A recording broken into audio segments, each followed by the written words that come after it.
All right, so we'll jump on in. Today we're going to be talking about mind matters, resiliency, replenishment, and reflection. We're going to try to build and provide you with the necessary resources to build your own toolbox and something that you can tap into when the time suits you. So I just briefly want you to reflect on past experience. When something typically goes wrong, do you tend to bounce back or fall apart? So we're going to try to go through and provide you with a few resources you can use when those stressful times appear in our lives. Starting off, we're going to talk about resiliency.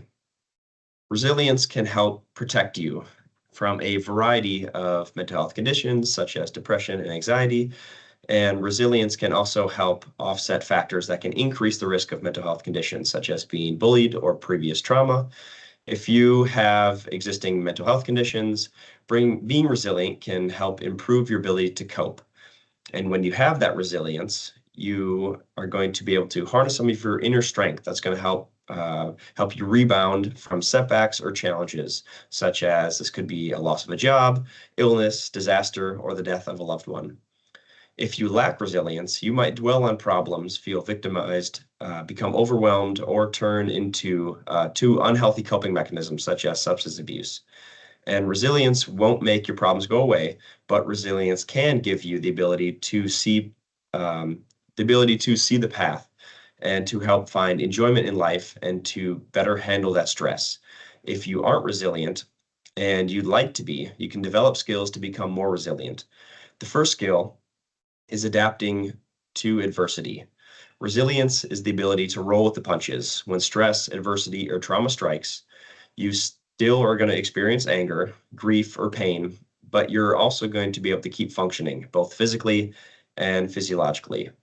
However, resilience isn't about acting tough or toughing it out, being stoic, or going at it alone. In fact, it's being able to reach out to others for support is going to be a key component to being resilient. People commonly demonstrate resilience in their day-to-day lives.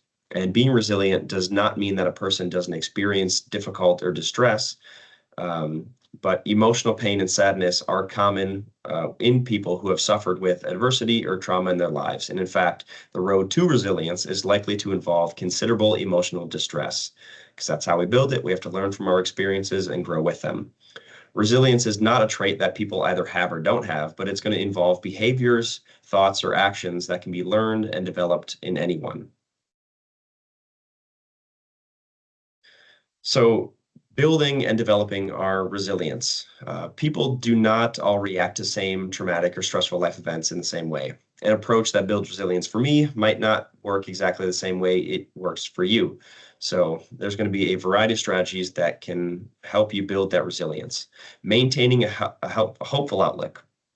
The optimistic outlook is going to help enable you to expect the good in things that happen in your life versus trying to staying and visualize on worrying about your fears or anything that could go wrong. You want to focus on what can go right versus that negative side. And you have to keep things in perspective. Even when facing very painful events, you have to try to consider the stressful situations in a broader context and keep the long-term perspective, avoiding blowing events out of proportion. Even if they are extremely painful, it is important to try to focus on the present and how you can build that long-term journey.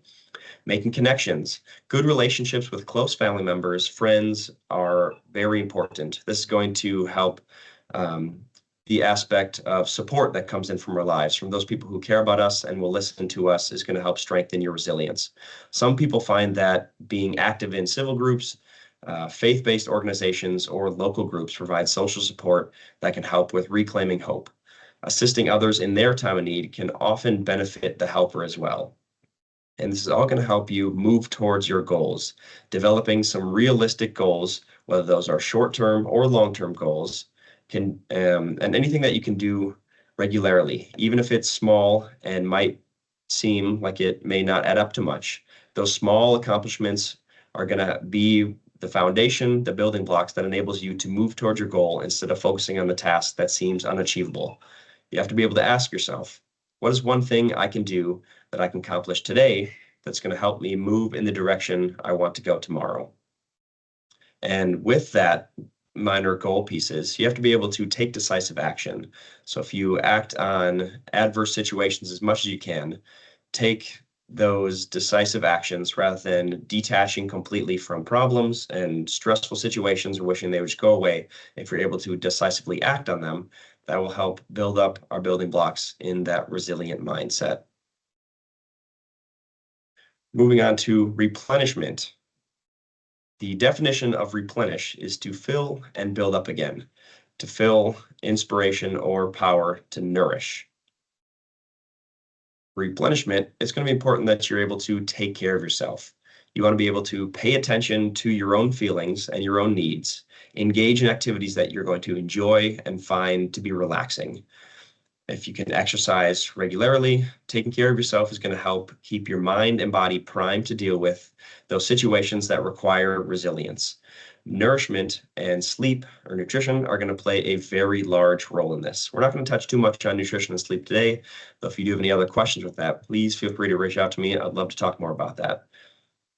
Building a positive image or positive self-talk. It's going to be crucial that you're going to nourish a positive view of yourself. Developing confidence in your ability to solve problems and trusting your instincts helps build that resilience. Now, self-image can be one that a lot of people struggle with, and it's important to try to find a way, whatever that is, to work on yourself, with yourself, to be able to nourish yourself and provide that self-talk. And talk a little bit about that exercise piece, but rest. So rest is going to reveal things about yourself that you might not have been aware of. And there are many, many forms of rest. There are sensory rest, mental, emotional, physical, spiritual, creative, social, just for a few examples. And for an example, if you work on a computer all day, you most likely are going to need some sort of sensory rest after work. So versus being on your phone or binge watching TV during the evening, which those are great ways to de-stress and kind of disconnect from things that might be going on. But if we are in that very computer mindset all day, and if we have all that sensory input, it can be very appealing to the mind and to the body to kind of disconnect from some of that. And rest might not, it might not be time alone, but more just without that external input coming in. So reading and watching TV, that is still input, but silent time is important and essential to our growth and to be able to replenish after a day. Now, technology-free times. Techno stress is real, and we are in the world of constant connection, stimulus, and technology can be a source of anxiety and stress.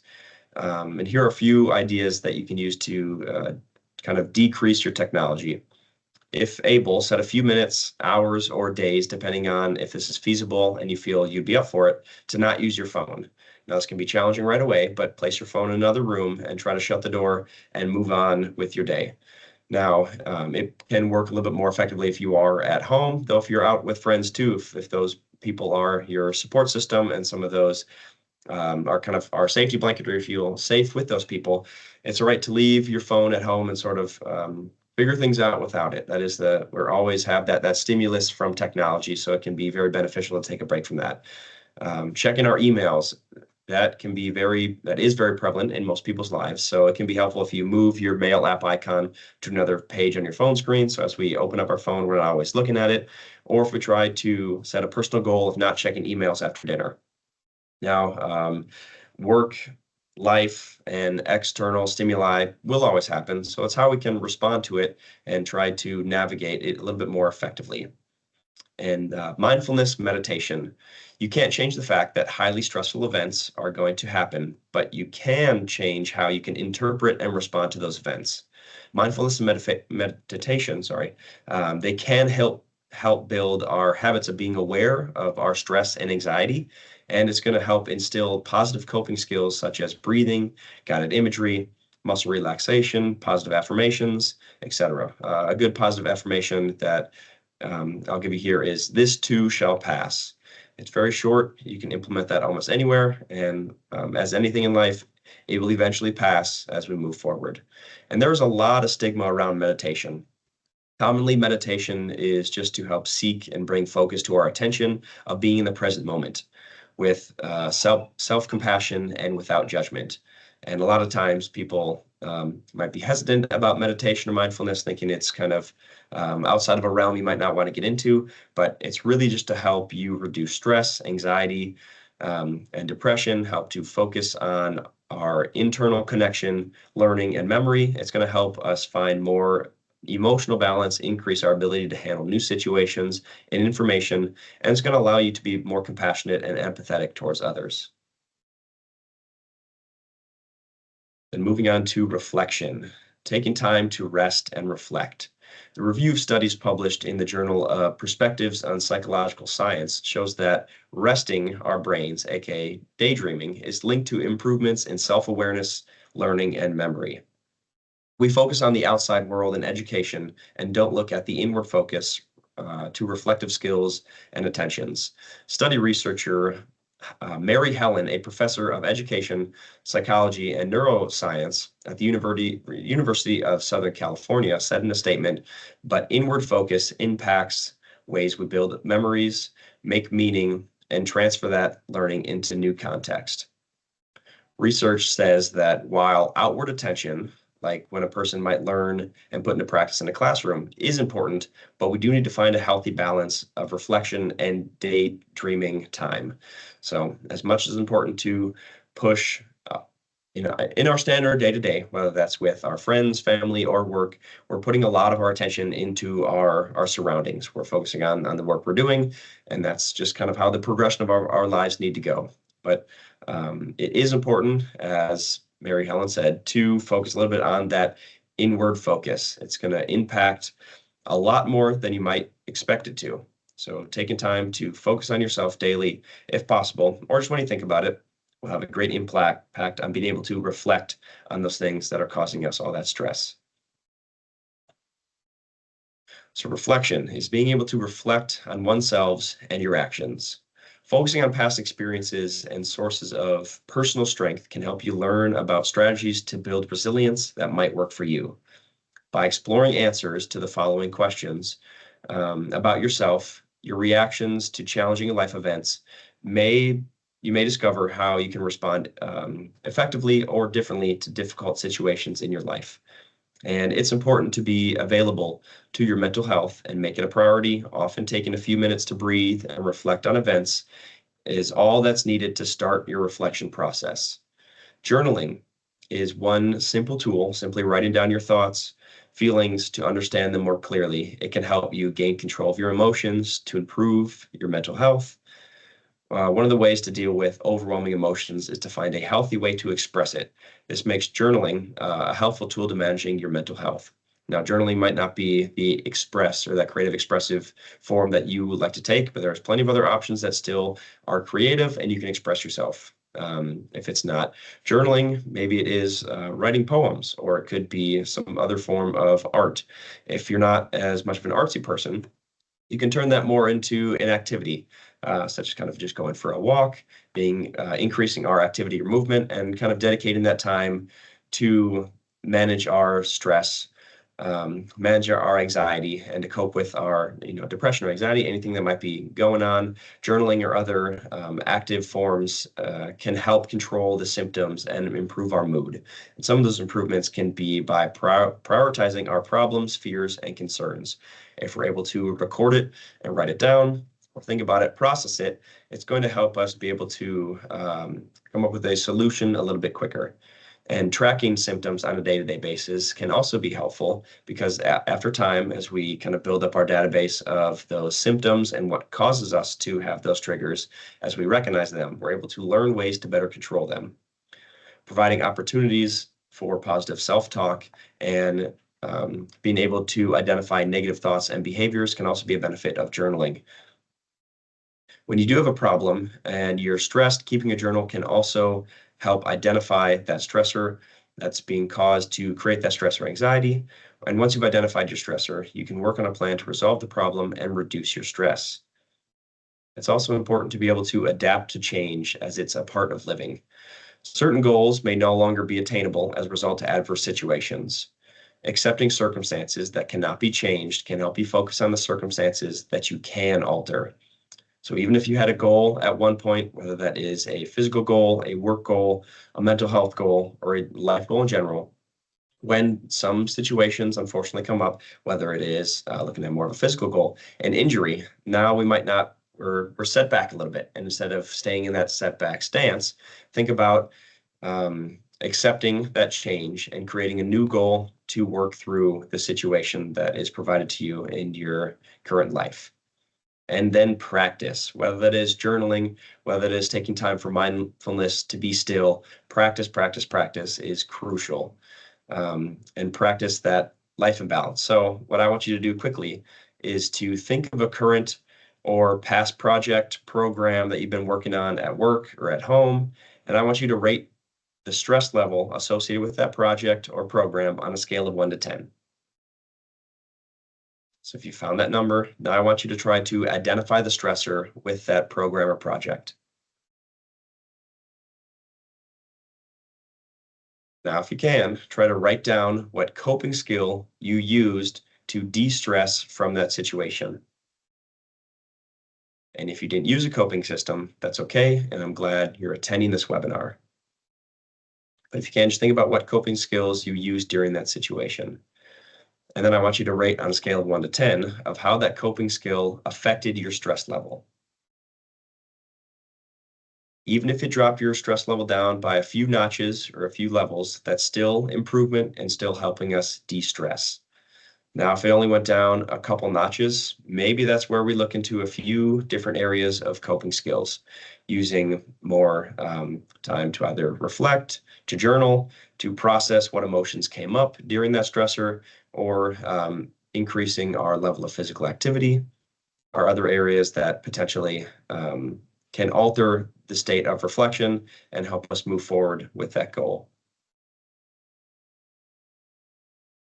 Now, moving forward to some of the other resources that are available to you today.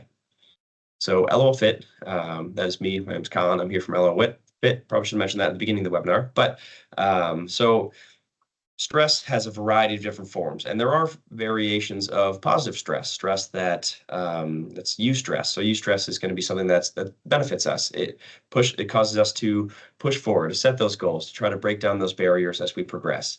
That's stress that doesn't weigh on us or hinder us down. And if you ever need help with accountability, or as kind of mentioned, physical activity and nutrition, sleep, hydration are going to have a large impact on our overall sense of well-being and our coping systems and skills. If we are unable to provide proper nourishment or provide the adequate resistance that our body needs to succeed, then it is hard to succeed in that way. So LOFit here, if you are ever interested in a personal exercise plan, consultations, fitness assessments, or check-ins, that is all something that is available to you with the new fee structure of $1 a day and up to, but not exceeding $20 a month. A great resource that you can all use is LOL. So Cassandra down in LOL, I believe she does virtual or in-person meetings. As a Land O'Lakes employee, you have access to 12 free behavioral health therapy sessions a year. And that can be a great resource, something just to kind of check in on yourself and see where you're at, how we can progress, and provide a little bit of additional insight maybe into some things that are going about in your day-to-day life. In addition to Cassandra in the Wellness Center, there's also a nurse practitioner. Now, I think they're going through the process of switching out a new one, but currently still you can get all your numbers checked there, whether that's your blood work. You can get your hormones checked. If you need a physical or sports physical, I know that's going to be coming up soon for kids. They can go in and get that checked for a pretty low price. Wellbeats is a great resource that everyone, again, as a Land O'Lakes employee, has access to. This is going to be workout videos that you can do in your home for virtual fitness, but aside from workout videos, there is also a very, very wide variety of meditation and mindfulness activities on there. They do have monthly programs where if you want to kind of run through a few or a guided set of meditation that continues on a week-to-week basis, that is also available on Wellbeats, but it is a great resource that everyone has access to. And if you have any questions about how to find Wellbeats or any recommendations on programs, please reach out. There are a lot of great virtual fitness or mental health videos, and just for awareness, relaxation, and being able to calm and collect ourselves that can be accessed on Wellbeats. Lyra is a wonderful app, or yeah, I believe it is an app and also something that you do have access to. It's going to help you better manage your emotions, thoughts, and behaviors with free online therapy. This is going to work with, you're going to work with a mental health coach and grow in focused areas. And it's going to help you access more of that work-life services such as legal assistance, financial guidance, identity theft resolution, or dependent care sourcing. And Learn to Live is another resource that you're going to have access to. This resource is going to help support you if you're struggling with anxiety, stress, depression, or substance misuse. You can complete online, self-paced cognitive behavioral therapy, and that's going to be all developed by licensed psychiatrists. So that's all there on Learn to Live that you do have access to as a Land Lakes employee. If you're looking for other resources, the World Health Organization has a lot of resources on the current science and techniques behind de-stress, meditation, mindfulness, in addition to other monthly topics that kind of go along with our health and wellness resources, or kind of reflection of what we're looking for in standard day-to-day use or with our body. And then the National Alliance on Mental Illness is a great resource if you are struggling with any mental illness issues, and they can help get you connected to other people to help support you through any struggles you might be going through. But I do want to stress that in the Wellness Center here as a Land Lakes employee, you do all have access to Cassandra in LOL for 12 free sessions. And that is a crucial resource that even if you aren't struggling with anything currently, just kind of getting an update or a check-in, having someone help hold you accountable with your goals, whatever those might be, or any questions you might have for things that are going on in work, in your personal life, with your family. She has a lot of great resources and insight that she can help you on with that. Now, to help summarize several of the main points in the seminar, I just wanted to have you think about your life as if you're taking a raft trip down a river. So if you're on a river, you may encounter rapids, turns, slow water, and shallows. As in life, changes you experience are going to affect you differently along the way. In traveling down the river, it helps to have knowledge about it and past experiences in dealing with it. Your journey should be guided by a plan, a strategy that you consider likely to work well for you. Perseverance and trust in your ability to work your way around boulders and other obstacles are important. You can gain courage and insight by successfully navigating your way through the white water. Trusted companions who accompany you on this journey can be especially helpful in dealing with rapids, upstream, and other currents and difficult stretches of the river.